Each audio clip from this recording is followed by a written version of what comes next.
Hey there, and thanks for tuning in to The Breaking Point. This is officially our second episode. Womp, womp, womp, womp. So thank you for tuning in. It will most likely get better from here, but I make no promises. Today's episode is about Lance Timothy Mason, and let me tell you, this Bill Cosby looking ass was batting far out of his league, and I think he knew it. Hence his insecurities and controlling behavior that finally came to a head when he committed a horrific murder against ex-wife and mother of his children, AISHA FRAZIER.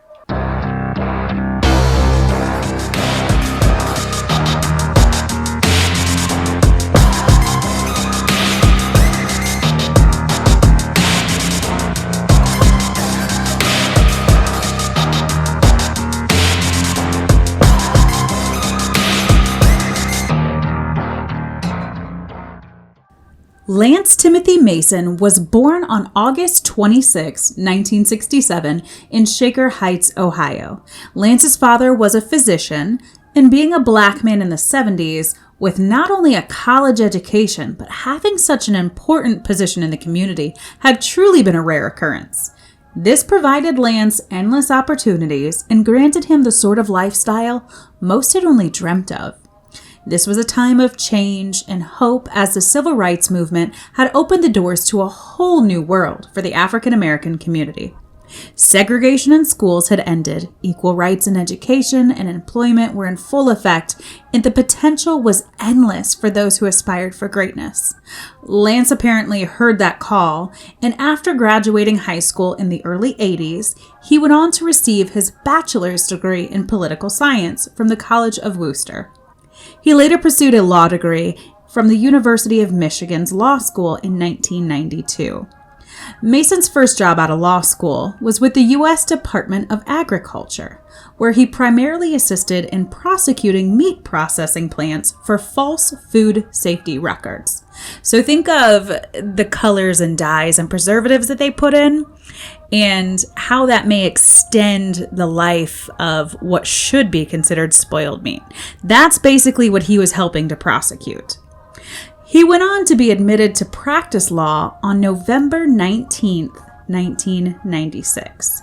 He served as an assistant prosecutor from 96 to 99, working with then lead county prosecutor Stephanie Tubbs, and when she went on to fill the U.S. representative seat, she brought Lance right along with her to be a part of her congressional staff.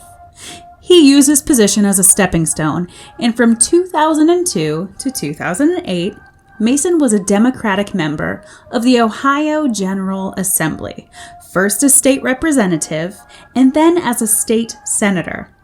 And for perspective, this would have been during the time of the Bush administration and in the thick of the war overseas. Certainly not an ideal time to be in politics on any level.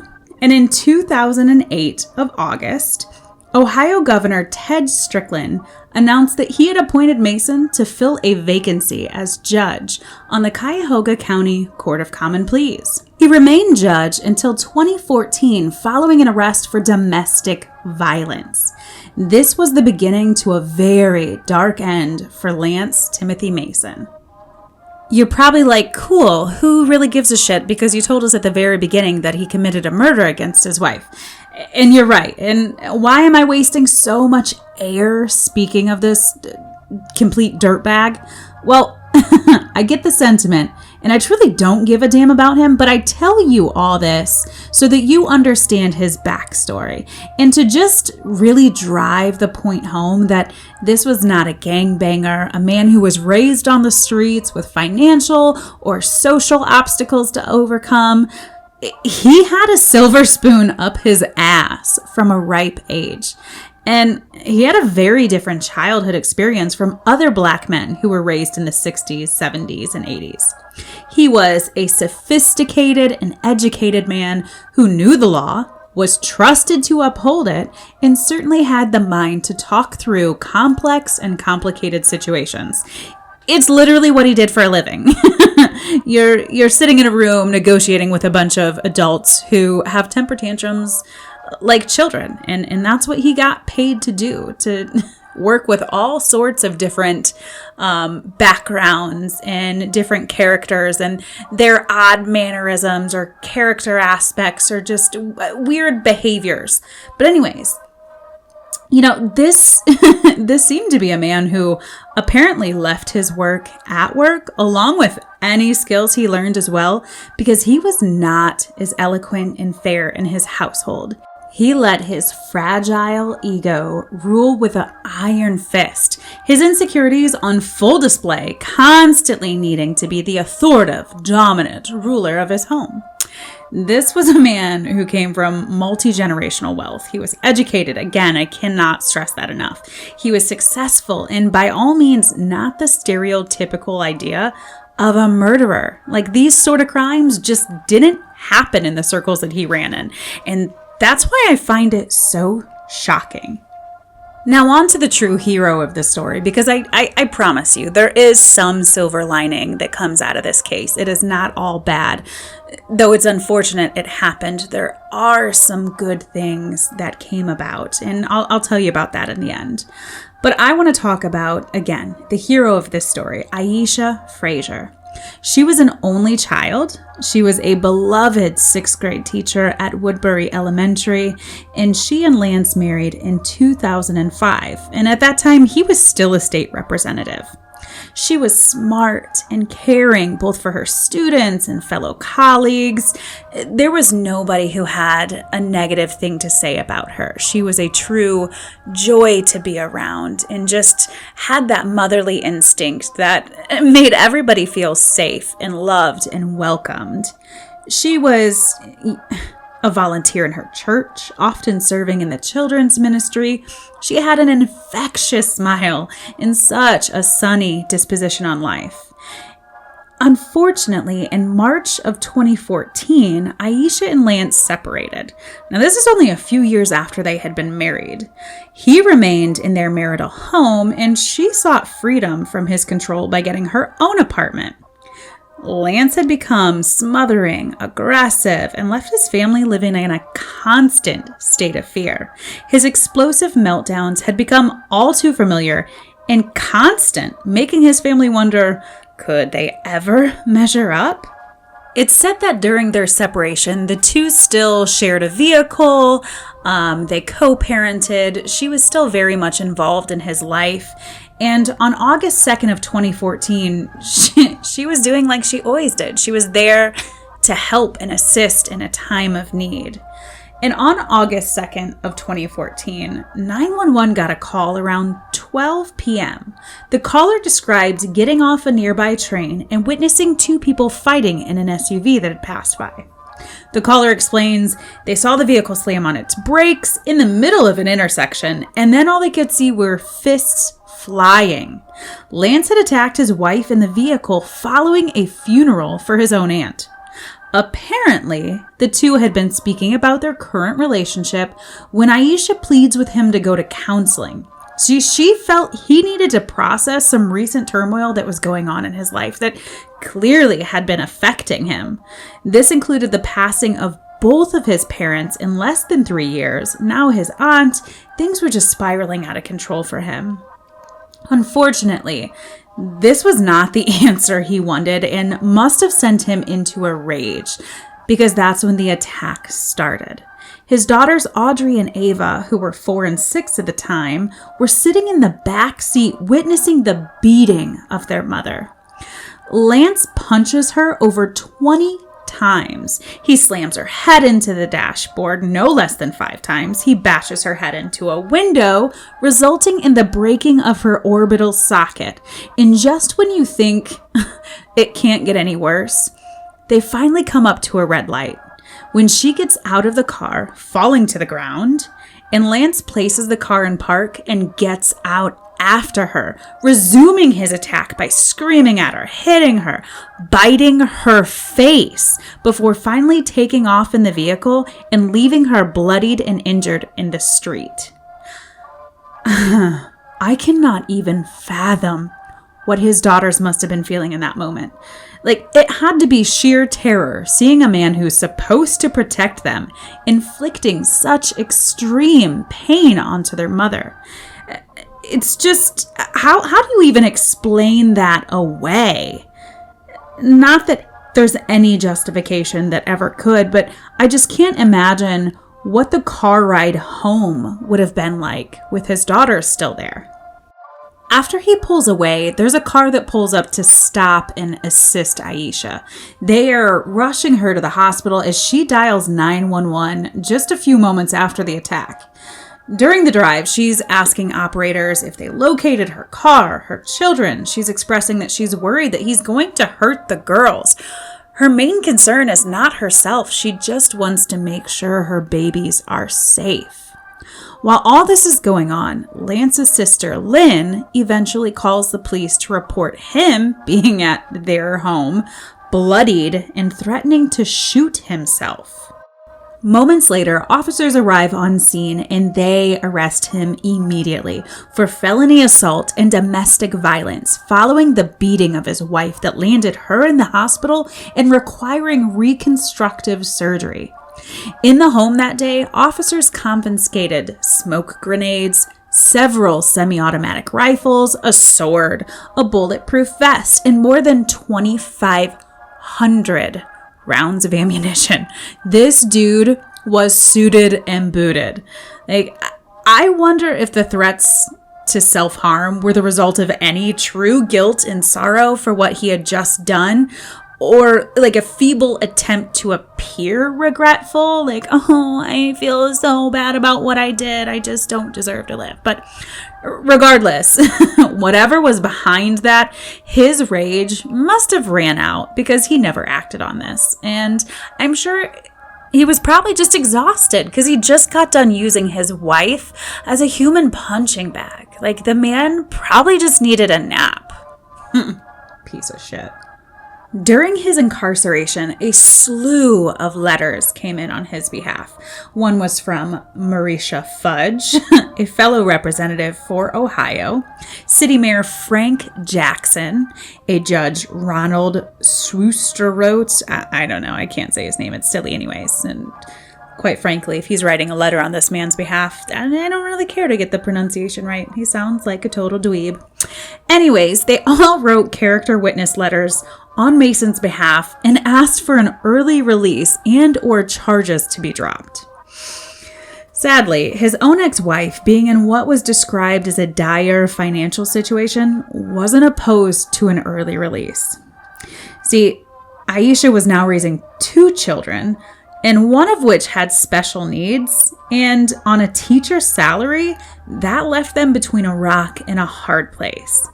Lance, though no longer able to serve as a state representative or judge, still had access to a public pension and could use that to assist in raising his daughters. So, all things considered, the courts granted an early release after he only served 9 months. Now, at the same time that all of his appeals are going through for an early release, AISHA also files a civil suit against Lance for damages and gets awarded $150,000. At the conclusion of that case, Lance gives a public sob apology for his actions. She takes it with stride and attempts to move on with her life and begin co-parenting as best she could. As a consequence of his actions, Lance is also disbarred indefinitely, but with conditions. So that means he can petition for reinstatement, which I think is absolutely asinine. But anyways, there's certain criteria that has to be met before it can be approved. The criteria that was set forth in order for him to be practicing in law of any sort again was 1, submit a mental health evaluation conducted by the Ohio Lawyers Assistance Program, or OLAP, and obtain a report stating he's able to return to the competent, ethical, and professional practice of law. So that's 1. Number 2 is he must enter into an OLAP contract with the duration and terms of which to be defined by OLAP. And 3, he must comply with all recommendations of the OLAP and his treating professionals. And of course, the cost is taxed to Mason himself. And that was decided on December 28th of 2017. Now, upon his release, he moves into a home that was still owned by his ex-wife, AISHA, but it was rented to his sister, Lynn, at the time. He resumes normal visitation with his children, at first in a supervised setting, and then advancing to normal overnight stays. That same year in 2017, he ends up getting hired by the mayor, Frank Jackson. He's now working as Director of Minority Business Development. And you would have thought, again, given everything that just happened, he has this golden opportunity in front of him again. He's co-parenting. His wife is really going out of her way to help him. He has this job. Like, this isn't something that had to end him. But of course, being the man that he is, he fucks it up. On Saturday, November 17th, 2018, Lance's sister Lynn once again is calling 911. And this is around 9:30 a.m. AISHA had just stopped by to drop off the children. They had an agreement that he would be taking them to some sort of instructional class. I believe it was karate or tumbling, something of the sort. And she no more than gets out of the vehicle and he begins stabbing her in the driveway. He stabs her 59 times, cutting her throat 3 times. He viciously attacks her until she has no fight left. And at only 45, she's now laying dead in their front yard. Their 2 daughters, who were 8 and 11 at the time, stood by watching the horrific murder of their mother. Once again, they stand by to watch these violent attacks from their father. The younger daughter is heard on the 911 call asking, "Where's mommy? What did you do to mommy?" And you can hear Mason respond with a simple, cold, "She's dead." Mason attempts to flee the scene in Aisha's car because he's a pansy and can't own up to what he did. But he doesn't get far before crashing into another officer's police vehicle, causing that officer bodily harm. Lance then takes off on foot, running back to the home where he attempts to slit his wrist. Now later, he's seen on body cam footage sitting on his front porch just shaking his head, saying, "I can't believe I did this." And under the obligations of law, they rush his bitch ass to the hospital while his wife is headed to the morgue. Their children went to live with their aunt and uncle. And Lance initially pleads not guilty to the charges, but then later changes that pleading to guilty almost a year later. He states his reasoning is to not have his daughters forced to testify against him and that he wants to take responsibility for his actions. What I found laughable and humorous is that during these hearings, the judge has to assure that the defendant understands the charges and what they're pleading and agreeing to. Y'all, this man was a judge. He understands the law. He just has no regard for life, obviously. But anyways, it was found that he's totally competent, can make any sort of decisions on his own. He's sane and was sane at the time that he committed the offenses, so he can plead guilty, not guilty. Like, the courts have to accept it. He ends up being charged with aggravated murder, felonious assault, violation of a protection order, grand theft, and felonious assault on an officer. Now, during sentencing, they always allow victim impact statements, and the state did request that the officer who was in his vehicle that was struck give a statement. So that officer is Adam Flint, and unfortunately, he was unable to show in person, but he asked that his letter be read on his behalf. He stated it felt wrong voicing his ailments, knowing the fate of Aisha. He stated that when his vehicle was struck that day, he had been getting out of the patrol car. He had one leg out and the other was leaning in as he was getting something. It was moments later he suddenly felt the pain in his leg. And as the car had been struck with enough force to deploy the airbag, sending smoke billowing from under the hood, he kind of stumbled out of the car, assessing his injuries, totally unaware how bad it was since there had only been but one small laceration. So he really couldn't see anything that was going on internally. He made his way slowly to the ambulance that had been standing by, and he ended up spending 3 days in the hospital. He suffered with damaged tendons and unfortunately spent weeks in physical therapy before needing surgery. Officer Flint has compartment syndrome in his legs. And don't worry, you don't have to Google it. I did that for us. And what it said is compartment syndrome occurs when the pressure within a compartment increases, restricting the blood flow to the area and potentially damaging the muscles and nerves nearby. In his letter, he stated that he still struggles with daily pain and impairments and hasn't been able to proceed with active duty policing. And it's really taken a blow to his emotional psyche. Other people also had statements regarding not to physical ailments, but psychological scarring that had happened. And one was a childhood neighbor. And apparently they had witnessed this crime through the bedroom window. This little girl, hearing the pleas of AISHA for help and telling Lance he didn't have to do this, she was left traumatized. In fact, it was so terrible that the family ended up moving because they could no longer reside in that home with those memories. AISHA's mother gave a harrowing statement as well, speaking of her daughter's legacy and strength and what a monster Lance was and how he had never been deserving to be a father or a husband. She recounted the years of verbal and psychological abuse he inflicted on his family prior to their separation in 2014. Now, Lance claims that AISHA left him suddenly in that summer of 2014 and without notice and just took the girls. He said from that day forward, he was a different man. Now, I just want to say that I'm still angry that he's allowed to just spew his bullshit. Because if that were true, what really led to that separation? Like, you were the perfect doting husband and then she just left you suddenly and that changed everything for you? I'm not buying it. But that's his claim. And now what he says is that at the time, he and AISHA still shared a vehicle. They were dating. Things were going well, though they lived apart. And following the funeral, he demanded reunification so he could have their daughters under his protection. He claims that he had just learned of a family member who had been raped.